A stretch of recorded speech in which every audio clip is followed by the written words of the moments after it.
Welcome to AMTV News. I'm your host, Topher Morrison. Today is Tuesday, August 7th, 2012. First up, brace yourself. The feds knew about Psy-Op officer Wade Michael Page. It was curious, wasn't it? Just hours after what plainly could be called a multiple homicide at the Sikh temple in Oak Creek, Wisconsin, the FBI and the ATF were on the scene for, quote, domestic terrorism, even without having first established a motive. It's curious unless they brought their own evidence.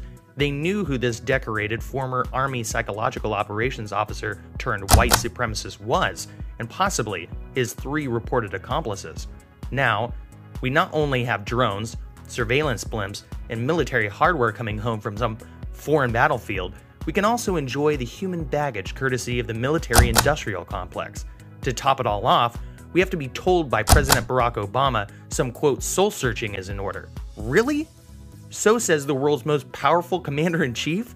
How about stop overthrowing governments through your clandestine social and psychological operations and stop blaming our gun laws when your universal soldiers come home to a bleak landscape and nothing better to do? Mr. Obama, you have the audacity to speak of the regularity with which this is happening? The only regular occurrence is an FBI staged arrest, a bungled operation, or some government associate gone rogue. Remember, gun control is not about guns, it's about control, pure and simple. How ironic that a neo-Nazi could, through this one act of violence, bring about the first step toward the realization of everything he dreamed of, a fascist central government replete with a national police state where local peace officers can't move without the feds say so, while an unarmed populace begs for security. Sorry, I just can't let it go. Pentagon goes to Hollywood. Forget Dance with the Stars. Here comes Stars Earn Stripes. We all thought it was so funny watching babes rocking automatic machine guns. Now it's for real. 8 quasi-famous celebrities will tackle complicated and difficult missions inspired by real-life military exercises. Each star is partnered with either armed forces or civil law enforcement personnel. Yes! Who, might you ask, is the ringleader of this little circus? None other than former NATO commander, General Wesley Clark. How many times do we have to watch the military entertainment complex jump the shark before we stop taking it seriously? On a lighter note, a tale of 2 space programs. One is run by taxpayer dollars, the other by private gumption.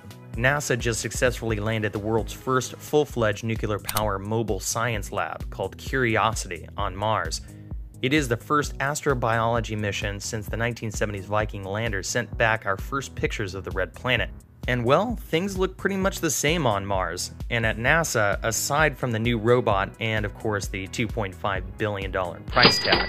On the other hand, Google-backed Planetary Resources Incorporated, specializing in asteroid mining, is breaking new ground closer to home. It is raising money on its own rather than taxes and is nearing a funding agreement with a top 10 mining company and even has new billionaires to add to the list of long-term financial backers. One company among many to watch in space. Next, a massive fire engulfs California Chevron refinery.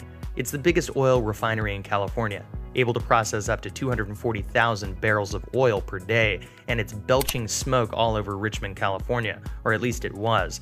Local citizens are warned of an immediate extreme health hazard and are to remain inside and cover all breaches in their home.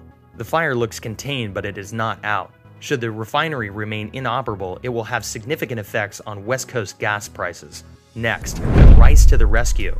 One of the biggest droughts in history will catapult corn and soy prices. However, due to Thailand's rice glut, the biggest stockpile in at least 5 decades, the global food crisis, at least for the moment, has been offered a respite. While wheat is still adequate, rice, according to the UN, is the, quote, only bright spot which is keeping us away from a global food crisis. The Eurozone saga continues. German economy caves, Euro bailout reshaped. It was literally the diamond in the rough, flexing fiscal virtue and robust exports, but dark clouds are on the horizon for Germany, even though inflation is down and employment and wages are up. Indicating rough water ahead are beer sales, which dropped nearly 3 percentage points. Auto sales were pulverized aside from Audi, retail health stalled, and Germany's powerful manufacturing industry is in a rut. The slowdown proffers some conflict of interest, no pun intended, in the bailout realm, as export-eager Germans may lurch for sprinting cash around Europe. Thing is, where will it come from? Thin air or German pocketbooks? Capturing every corner of the alternative media, watch AMTV News Monday through Friday. Find our in-depth commentary and analysis of stories like these at greenwave.com, part of the AMTV network.